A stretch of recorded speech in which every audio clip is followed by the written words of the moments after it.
ಕರಿಚಿನಿ ಏನೇ ಅಂತ ಕರಿಚಿನಿ ಓ ಓಕೆ ಲೇ ಅನ್ನು ಇನ್ನು ಹೇಳ ಕೆಟ್ಟ ಮಾತು ಅನ್ನು ನಮ್ಮಮ್ಮ ಇದ್ದಾರೆ ನಮ್ಮಮ್ಮ ಇದ್ದಾರೆ ಓ ಅನ್ನು ಬಾರೆ ಲೇ ಅನ್ನು ಓಕೆ ಲೇ. ನೀವು ನಿಮ್ಮ ಮಕ್ಕಳಿಗೆ ಸಿಂಗ್ಯುಲರ್ ಅಲ್ಲಿ ಮಾತಾಡಿಸ್ತೀರಾ ಬೇರೆಯವ್ರಿಗೆ.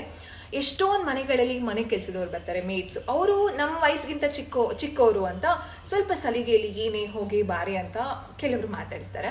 ಅದನ್ನ ಮಕ್ಕಳು ನೋಡಿ ಕಲಿತು ಅದೇ ರೀತಿ ಅನ್ಸುತ್ತೆ, ಅದೇ ನಾವು ಮಾತಾಡುವಂತಹ ರೀತಿ ಅನ್ಸುತ್ತೆ ಅಂದ್ಬಿಟ್ಟು ಅವ್ರ ಜೊತೆ ಅದೇ ರೀತಿ ಮಾತಾಡಿಸ್ತಾರೆ.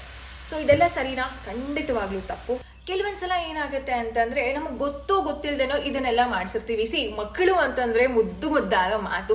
ಅವ್ರ ಮಾತು ಶುರು ಮಾಡಿದ್ಮೇಲೆ ಎಷ್ಟು ಕ್ಯೂಟ್ ಆಗಿರುತ್ತೆ ಅದನ್ನೆಲ್ಲ ಕೇಳಿಸ್ಕೊಳ್ಳೋದಕ್ಕೆ. ಮಕ್ಕಳು ಮಾತು ಶುರು ಆದ್ಮೇಲೆ ಅಪ್ಪನ ಹೋಗೋ ಹೋಗೆ ಡುಮ್ಮಿ ಅಂತ ಅಮ್ಮನೆಲ್ಲ ಮಾತಾಡ್ಸಿರ್ತೀವಿ. ಅದೇ ಬೆಳೀತಾ ಬೆಳೀತಾ ಬೆಳೀತಾ ಮಗುನ ಇನ್ನೊಂದ್ಸಲ ನೀನೇನಾದ್ರೂ ಅಮ್ಮಂಗೆ ಈ ರೀತಿ ಹೇಳು, ನನಗೆ ಹೇಳ್ತೀಯ ನೀನು, ಮಾತಾಡು ಅಂತ ಬಾಯಿ ಮೇಲೆ ಕೊಡೋದು. ಇದನ್ನೆಲ್ಲ ನಾವೇ ಮಾಡ್ತೀವಿ. ಹೇಳ್ಕೊಟ್ಟಿದ್ ಯಾರು?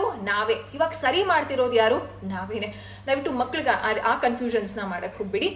ನಾವು ಯಾವ ರೀತಿ ಮಕ್ಕಳನ್ನ ಮಾತಾಡಿಸ್ತೀವೋ ಅದೇ ಮಕ್ಕಳು ಕಲಿತಾ ಹೋಗ್ತಾರೆ.